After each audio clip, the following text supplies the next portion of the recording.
Hello, everybody. So it's our next session in our France Ohio e-meeting event. We're very happy to have you. We have different events going on during the next 2 days, mainly around aerospace and healthcare. So this session is going to be about healthcare and the state of Ohio. So without further ado, we're gonna unfold the presentation. Alina is gonna play for us a message from the governor, and Tyler will follow suit. So please welcome everyone. As a final note of administrative things, please leave any question you have on the chat box, and we'll be happy to answer them at the end of the presentation when Tyler is done. So welcome everyone. Alina, you're welcome to share the video. Thank you.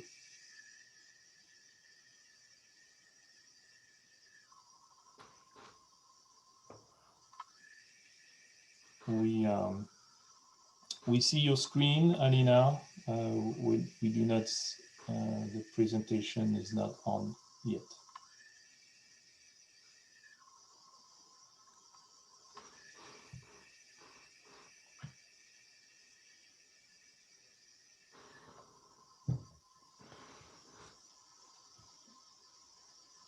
I'm gonna unmute you, Alina, as well in case it's needed for the I apologize. I'm gonna try again.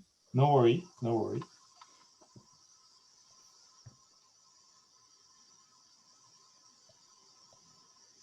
Hello, I'm Ohio Governor Mike DeWine.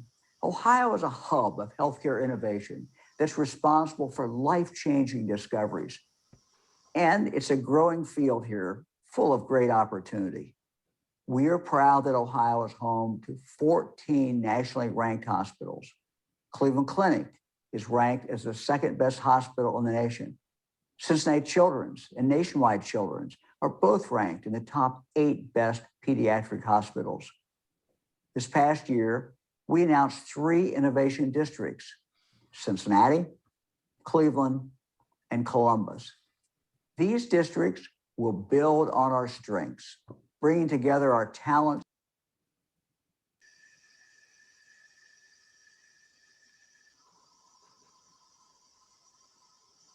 Cedric, I think you muted Alina.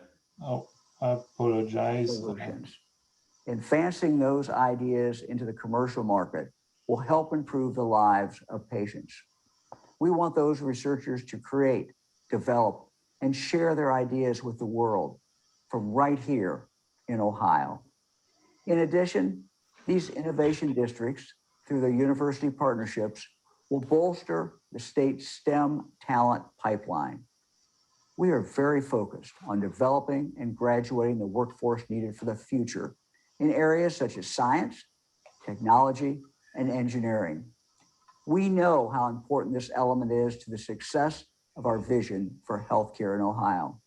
As you look for new investment opportunities in the healthcare field, we hope you like what you see today.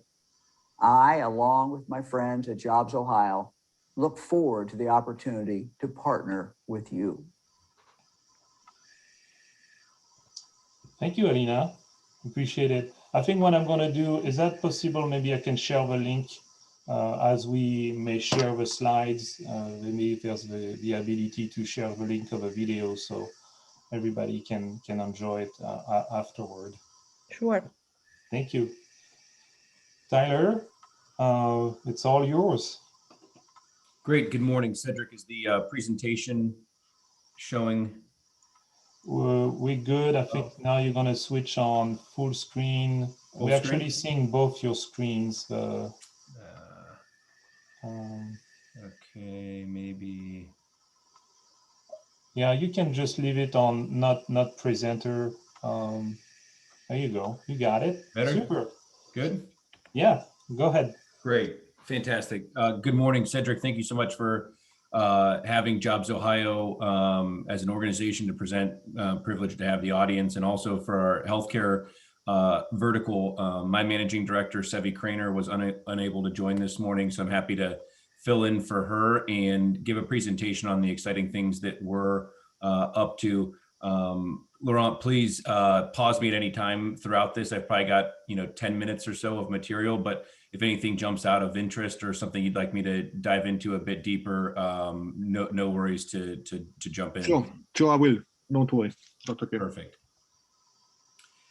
I'd like to start off with this slide to just showcase the size and the scope of the healthcare opportunity in the United States.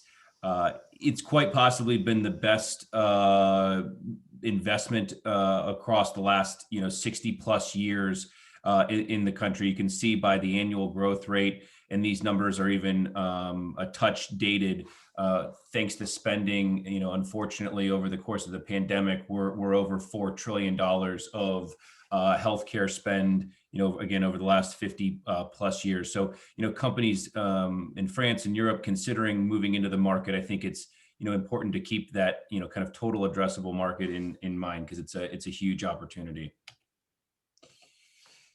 And for the healthcare folks on the line this morning, some of these points will kind of go without saying, but in the face of the pandemic and also a bit of an economic downturn last year, and we're kind of coming out of it now, the healthcare market has proven to be very resilient and strengthened, in fact, in the face of these challenges. Just a couple of items to highlight, and this is what we're seeing from our participants and firms across the state, Cleveland, Columbus, Cincinnati.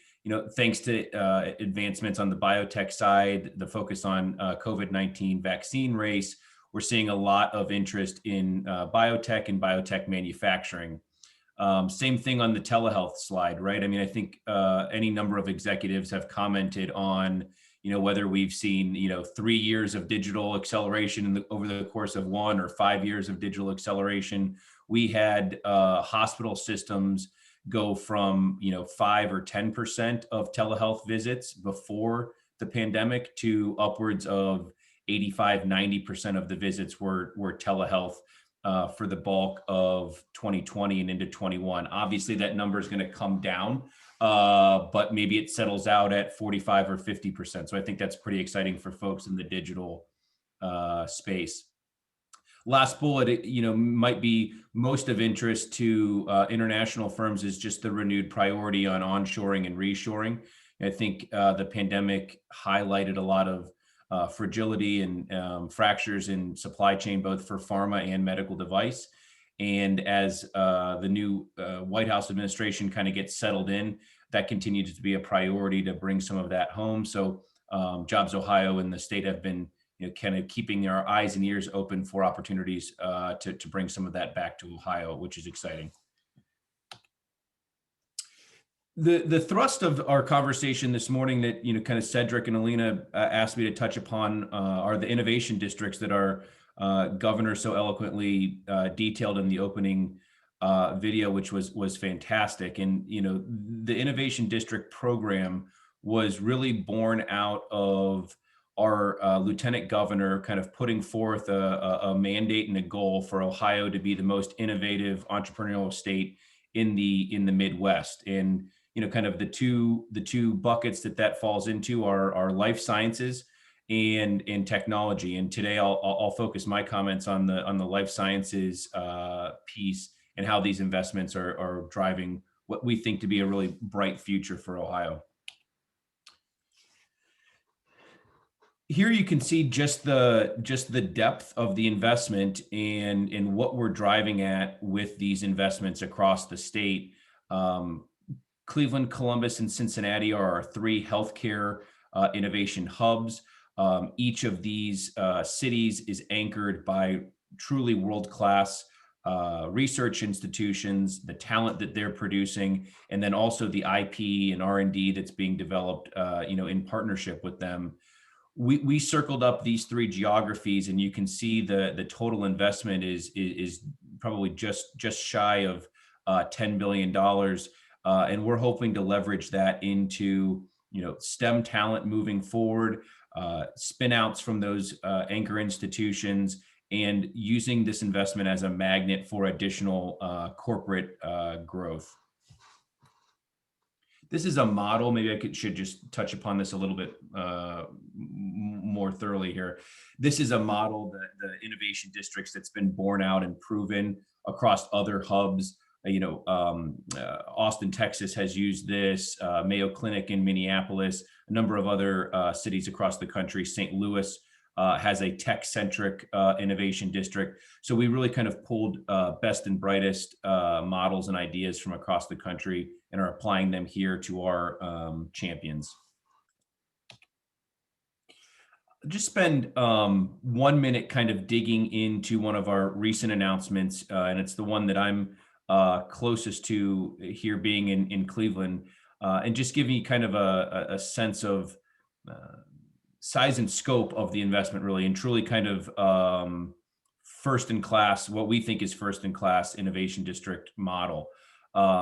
Goal is to add 20,000 new jobs over the next 10 years in Cleveland, all healthcare related. Goal is to add 10,000 STEM graduates.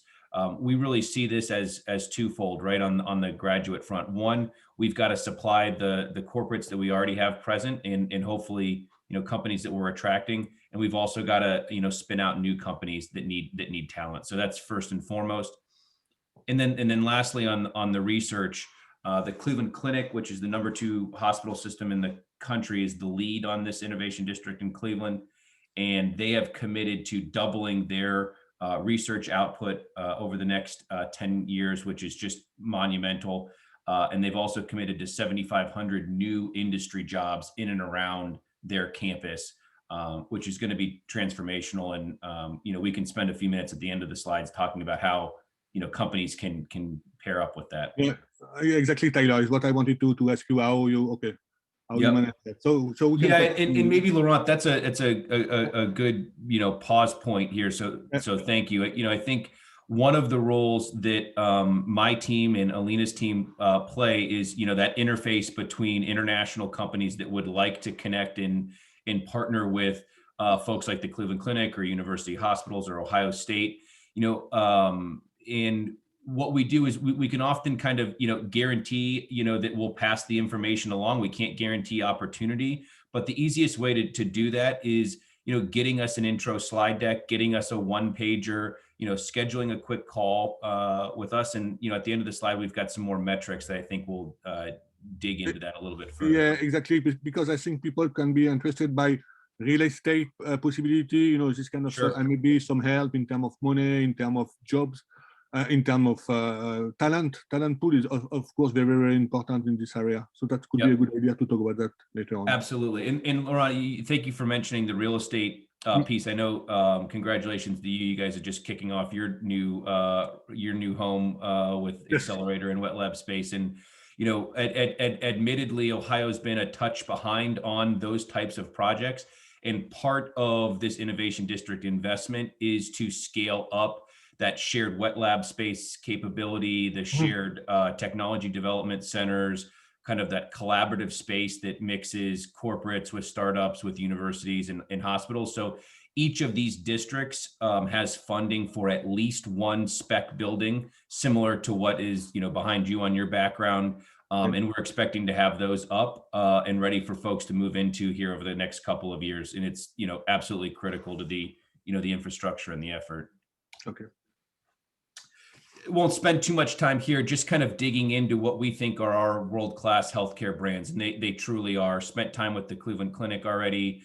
Case Western Reserve in Cleveland has a top-ranked both medical school and biomedical engineering school. Really, really solid in both neuro and medical imaging development. A lot of software on the medical imaging side as well. Columbus has been a driving force in gene therapy, along with Nationwide Children's and Ohio State. And on later slides, we'll touch upon some of the manufacturing successes we've had there. And then the governor also touched upon the truly great leadership at Cincinnati Children's, one of the world's best pediatric hospitals, down in Cincinnati. Again, just kind of hammering this home, the competition for life sciences clusters in the United States is very strong, right? And we know that competition is stiff, and we're trying to work our way up that leadership ladder, right? These names on here in these clusters we're not quite a Boston or a San Francisco yet, but we're fighting our way up that ladder. And you know, I know some of my colleagues already this morning touched upon sort of the ease of access and the affordability and the ability to scale quickly is what we pride ourselves on. And you can see some of that across these partners. Top 7 research consortium across the country. Again, the pediatric hospitals, and really, you know, clinical trials has been a very key critical asset for us. So I think it's a great place to launch some of your testing and development as well. The next couple of slides showcase the leadership and the kind of development and dynamic growth of sectors in each of our 3 healthcare hubs. So the first one is Cleveland, and then we'll go to Columbus and Cincinnati to give you a flavor of what each of the regions is particularly strong in. And our international team, led by Alina, likes to dig into this. It gives, you know, the audience a sense of how we can, you know, pair up with early stage companies, corporates, you know, hospitals, universities in Europe as well. So just a few to touch upon here that are home here in Cleveland. IBM Watson Health has a center of excellence, as well as a quantum computing center that they just announced. Really strong on big data and the partnerships along with that. Charles River is one of the globe's leading CROs, nearly 2,000 employees. One of the organization's leading preclinical sites is in Northeast Ohio, which is a huge asset. We're particularly strong in medical device disinfection and sterilization. STERIS is the global leader, is on the east side of the region. And then the last 2 names, Fujifilm and GE Healthcare, are just 2 of probably 5 or 6 medical imaging OEMs that are present in Northeast Ohio. No other location in the country has that many medical imaging companies across the country. And you can see the center of excellence is both on AI software and 3D printing. So really, really, truly great strength in both MR and CT.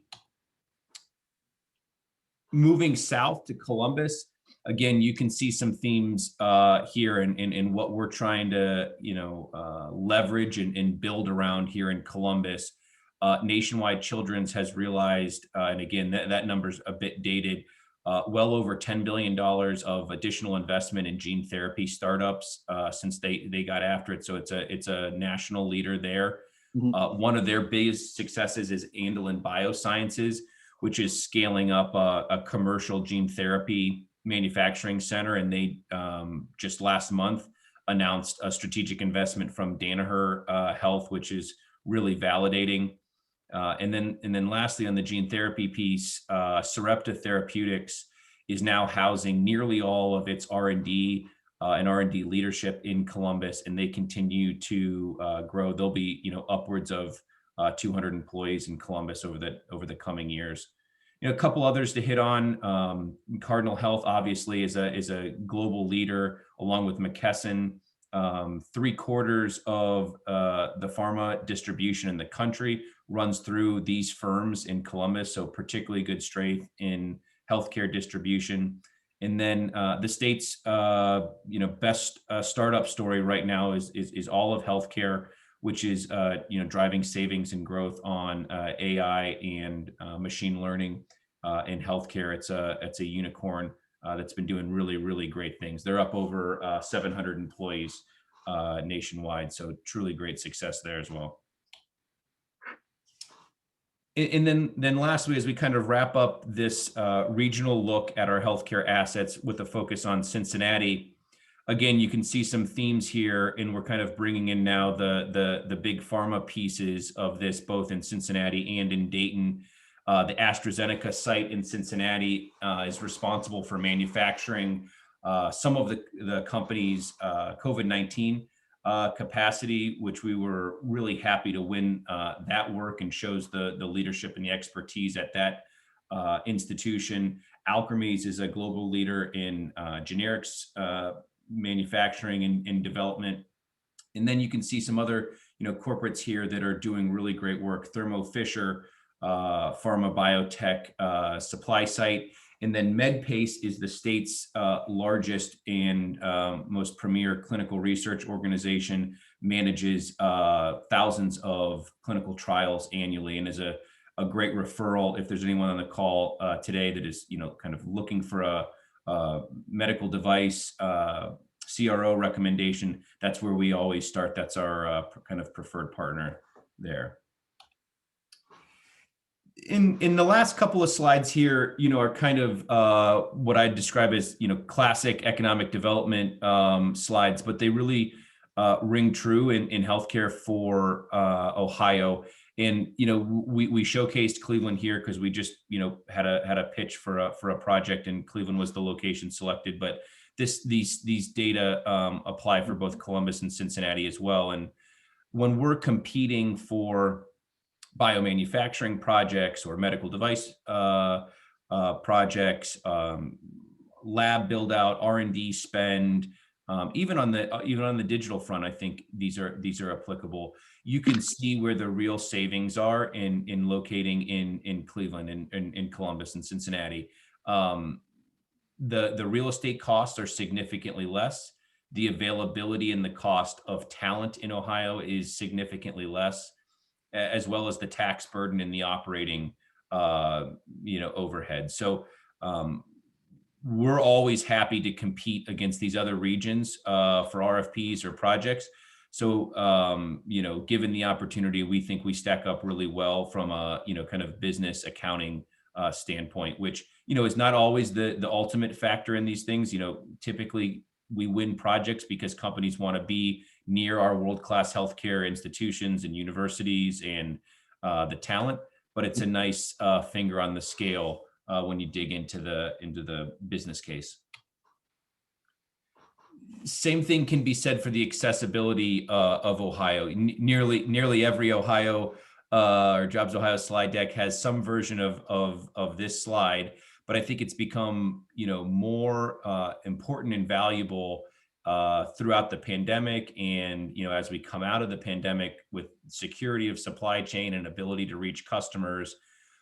We've been winning, particularly on the pharma and biotech side, more and more projects because of the location that we're in, the ability to get to customers across North America, the prevalence of good supply chain sites and our pharma distributors. So something to think about when you're considering locations, both East Coast, West Coast. Ohio should be on your list as well. And I'm about to wrap up here and we can kind of get into conversations, but this slide was, designed to just give a little bit of insight on the stage and type of company and opportunity that Jobs Ohio can be most helpful with. That's not to say that opportunities that don't fit into these parameters we can't be helpful with. And Cedric, correct me if did Alina or somebody else kind of give an overview of just Jobs Ohio this morning and sort of incentives and our programs? Okay, great. Yeah, so those are applicable in our healthcare vertical as well. And just a couple of bullet points of, we're looking for companies that are scaling and growing, but are, more than a benchtop model or a prototype or, a napkin sketch, right? I think our programs and incentives and our partnerships, how we can be helpful, are best applied to companies that already have a product in the market, are looking for US growth, looking for partners at hospitals, kind of to take that next step. So happy to dig into this and, consider opportunities. Truly open door with our team. Sevi, myself, and Elena available at any time to answer questions. I heard Elena say, just an email away, and I echo that, right? Even if it's just kind of a whiteboard session or a quick phone call to see how we could be helpful, if there's a connection with our network, open, always. So, Laurent, thanks for the opportunity, and Cedric, I appreciate you coordinating this, and I'm happy to, either take any questions or continue the conversation. Yeah, absolutely. Thank you so much. I'm just gonna address a few admin questions as we transition over. I think we're gonna switch here to question part of the question and answer part of the webinar. I'm just going to simply stop the recording as I got your slide, Tyler, and your great presentation, very comprehensive. I think it was nicely from the audience that was here with us since this morning, a nice transition with Alina and the rest of the team at Jobsohio, and then you dive right into the comprehensive aspect to the healthcare portions. What I would say was we have a somewhat of a limited audience, so feel engaged. I think it's a rare opportunity that if you're on the call from France, I'm not going to name names because I see them, but you have extremely high qualified talent here, Tyler, and even Laurent from France. I mean, your perspective is going to be awesome. So yeah, please feel free either to I can just start the conversation. Oh, sorry. Yeah, go for the conversation. It's I'm a talker, so don't worry. No, I think it was a great presentation. I can see myself doing this one because I'm doing the same kind of job as Tyler for Paris region and for Genopole, so that's a good way to see it. And of course, location is very important. Money is important, and I remember one of your colleagues saying that what you can find in Ohio is to reduction in cost and reduction in time. So maybe you can go further on that and tell us how you can reduce your cost. Why? Because cost is very important. Of course, money is drives the world. That we all know that. But also talent people. Money and you need a big university. So could you talk more about university and biotech and stuff like that? Laurent, I think that the time piece is a great call out. Clearly the Bostons and San Franciscos of the world, and even the North Carolinas have world-class institutions and key opinion leaders and great researchers as well. My experience in the industry has been the Cleveland counterparts and the Columbus counterparts and Cincinnati counterparts to those folks are equally as strong technically, clinically, world-renowned on the research piece, and they're more accessible. So I think would be the first bullet point that I would highlight for companies considering Ohio for their next innovative healthcare project, is that we can get a hold of and make introductions to all the folks that have been on that slide deck, right? So if you're hunting someone in the neurospace, it's one email away into the Case Western Reserve, biomedical neuro department that, interfaces with Cleveland Clinic, university hospitals, Veterans Affairs, and Case Western Reserve.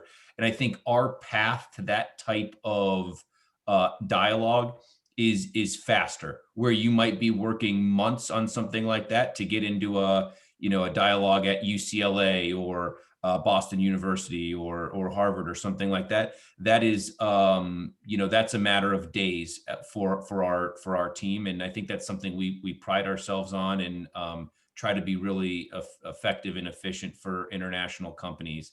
On the cost piece, Laurent, as somebody that just, built your facility, you probably know how expensive, lab space is and real estate in general.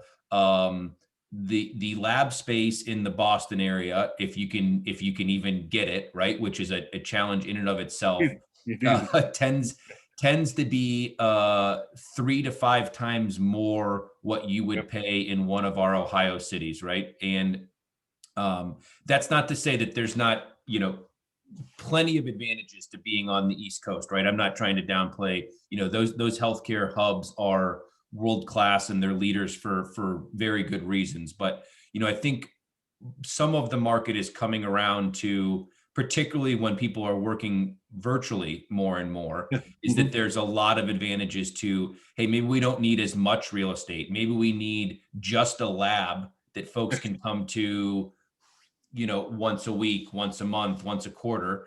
And we're trying to be accommodating to that. And that's part of that, as I mentioned, on the innovation districts, making investments in those type of shared facilities, particularly on the lab front for life sciences companies that are far cheaper.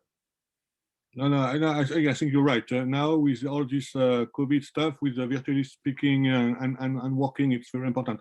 But wet labs are also still very important. Wet labs are very important for company. And I was wondering about the biotech area, how it's working. Do you have I know in France we have this kind of hub. You know, Genopole is one hub, but we have other hub in France. And how it works for your state in Columbus, in Cleveland, you have this kind of hub where the biotech can be together at least, or not too far from each other.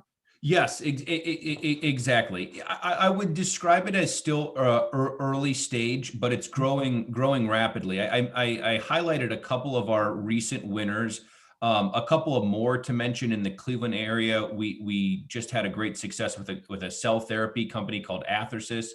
That's Yes. publicly traded. That's gone from kind of napkin sketch to on the verge, hopefully fingers crossed, of an FDA approval in the next year or so. Again, on the Columbus front, the gene therapy space, I really encourage, if there's any investors on the line or folks in France that are looking for their next opportunity.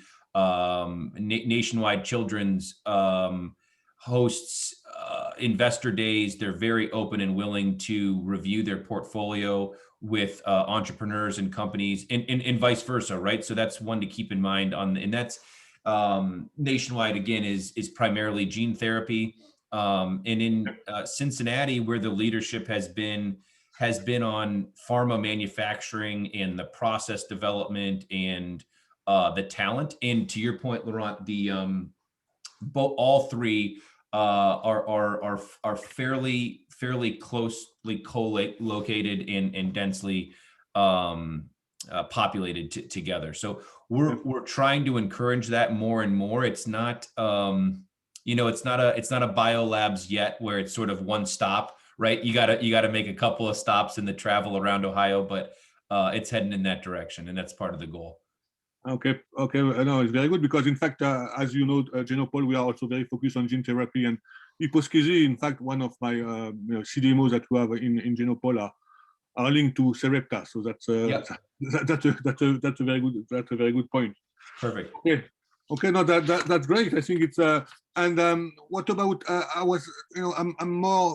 I'd like to know more about incentive really for small companies that they can come to Ohio. You have some incentive at the beginning because it's always difficult to move, or it's always difficult to soft land somewhere. So how do you have people that are taking care of this kind of soft landing in your area? I guess so.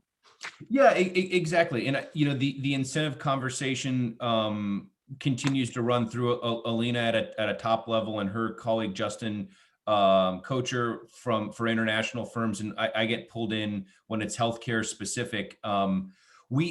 We now have more and better tools for earlier stage companies, and I think these innovation districts will help in that regard, Laurent. Historically, our Jobsohio economic development incentives have been for mature companies that are willing to commit to 50, 60, 100 new jobs, and I know that's not always a fit. So we've worked through both this innovation district program where we're able to make connections. Maybe they're not direct monetary incentives, but maybe it's free or reduced real estate or lab space like we've been talking about, or it's co-location inside one of the new spec buildings with one of the hospitals or universities. So I think that's what hopefully over the next couple of years we can offer really early stage companies. And then also, we've been really opportunistic and strategic of winning kind of what we've been describing as sort of HQ2s or, first in US hubs for companies, particularly in that biomanufacturing space. So, maybe there's some companies in your portfolio or across the country, Cedric, that, they've got a product in France already, but they need to manufacture it here in the United States, or they're going through US trials. I think we've been particularly aggressive in that, Laurent. And then the last piece I would mention that's not widely applicable, but if you have early stage companies that are fundraising, call it a Series A fundraise, and they're also looking to have a U.S. presence, we do now have a fund that can take a look at those opportunities It's not a massive fund. We can't lead investments, but it is available, but it would only be available, as you could imagine, to a French company that said, you know, hey, we're looking to make a stateside investment. We're going to put 20 people here. Could you also make an equity investment? So if there's those, I know that's kind of, you know, it's got to align, right? It's got to be the right opportunity, but happy to take a look at that and pull colleagues in when I can as well. Okay. No, thank you. I don't know if you want me to. I have some other question. If you want, maybe not about healthcare, but I was wondering if you are also working on the, I would say, the bioeconomy side, like food. Maybe not the right time. I don't know, but you know, about food, about new proteins and all this kind of stuff. Synthetic biology, industrial biology. I don't call upon too many of the food or ag sector. We have another colleague that does that, and I'm happy to make those introductions. We do spend a bit of time with on the genomics side of things. We've got a couple of really exciting companies that do genomics both on life sciences, but also on ag, right? So they kind of, they have... It's life sciences, it's not healthcare, but it's still life sciences. Yeah, right, exactly. So it's a bit of both. So, I think maybe for Cedric, I think the takeaway there is if there's something that's both, or you think it's healthcare, but it's also ag, I can always field that and bring the right people on when you guys, kind of take those emails or phone calls. Okay. Well, that's great. Actually, we have with Jobsohio, we'll be participating to a food production webinar. Great. July 10th. No, it's the 12th. Sorry, it's July 12th. More information to come. I'll be happy to pass it along, of course. And then, as Taylor mentioned, there will be the specialist in food in that sector. Okay, great. Very interesting. Okay, thank you. Yeah, we had I very appreciated the interaction between you two. I think it's a great dynamic. I got a call last week, and I will be following up.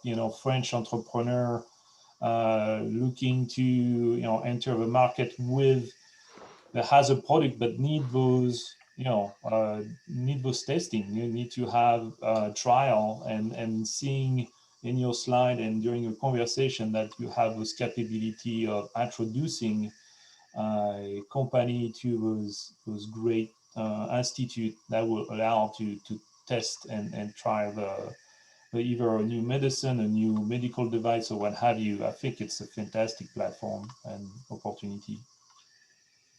Perfect. Outstanding. I think, Cedric, in terms of, next steps, like I said, open door communication. I feel free to just contact me directly. I think the easiest way for us to make referrals, whether it's to the professional services providers, CROs, designers, any or all of that, and the universities or hospitals, just having that quick slide deck is always best. Even if it's just 4, 5, 6 slides, it's always helpful for me to have something to include in the email attachment when I make the referral. So that's a bit of guidance that I would pass along. I know that kind of goes without saying. That's an easy one, but sometimes folks don't send that. And then the Jobsohio team won't be going to Bio this year, Bio International, because it's all virtual. But as we kind of all come back to traveling and conferences and stuff, if there's opportunities to connect at any of those conferences into the next year, into 22, would love to schedule that. And also, I know Alina would support this, being able to host you all here, right? So if there's opportunities when you guys are somewhere else on a trip and want to stop, please, by all means, we'd love to host you. Yeah. Fantastic. Laurent, I got a question for you. Yes. So, you live and breathe your entrepreneur in your cluster. I'm just curious. I know it's probably difficult to pinpoint, but what come in your mind when I will say, what's the holdup for French company to go international?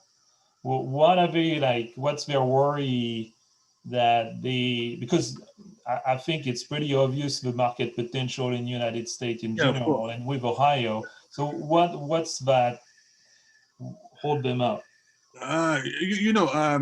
To be clear, for a biotech company, let's say for a French biotech company, they first think Europe first. I mean, they even don't think France; they think Europe. This is like this because the market is too small, or at least if you want to sell, if you want to get some money somewhere, you have to be Europe at first, and then the second market, even not the second market. Sometimes even go even before in the US because US market is bigger in terms of biotech, a way of thinking. They are in advance still.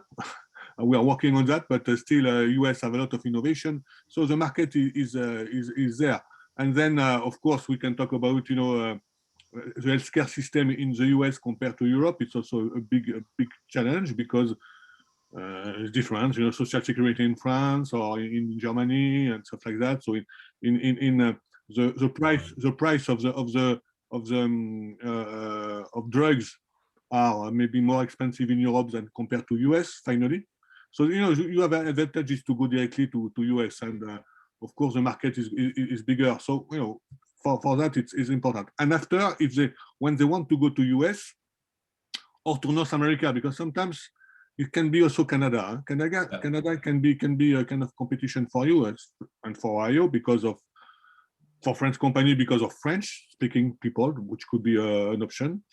But not because of that. It's because also is advantage to go to Canada compared to US. It could be an idea, and so the competition could be there between Canadian and US. But US, they want to go. Of course, they are afraid or scared about the money. How to go is what I was asking you about soft landing. They need some help to go through the administration, to go to the bank. Finally. I have the same issue in France. When you have a foreign company coming to France or Europe, they need to find a bank, and by definition, they don't have any record with the bank because they are new on the market. So it's very it can be very helpful to help a company to find a bank and to help them through the incorporation in the US, stuff like that. This is. I think company need help at first, and then after soft land. I think the expression is nice, soft land. We have to be there to help them. It's my point of view, of course. Thank you, Laurent. No. We'll be talking tomorrow afternoon for the French audience, but we will have a sector about we will have a banker, we will have a lawyer and a tax specialist who will explain how to get those introduction. Exactly. This is exactly the right. So that would be great. I see René, and I appreciate René. You're here with us. You have a question, so I'll put you on the spot. You're welcome to address the audience. Hello, thank you, Cedric.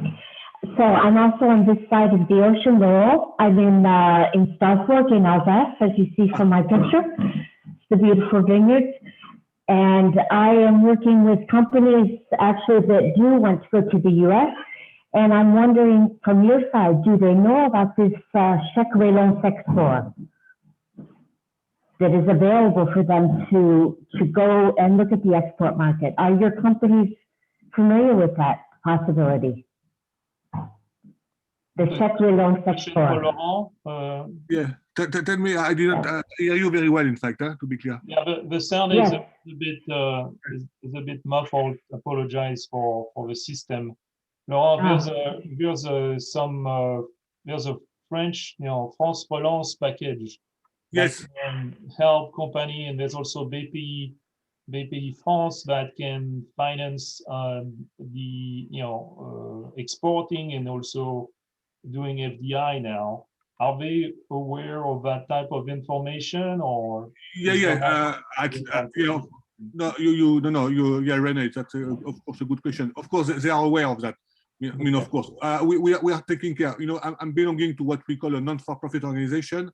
Our job is to taking care, if we can at least, but to help company to in their development and everything. And we have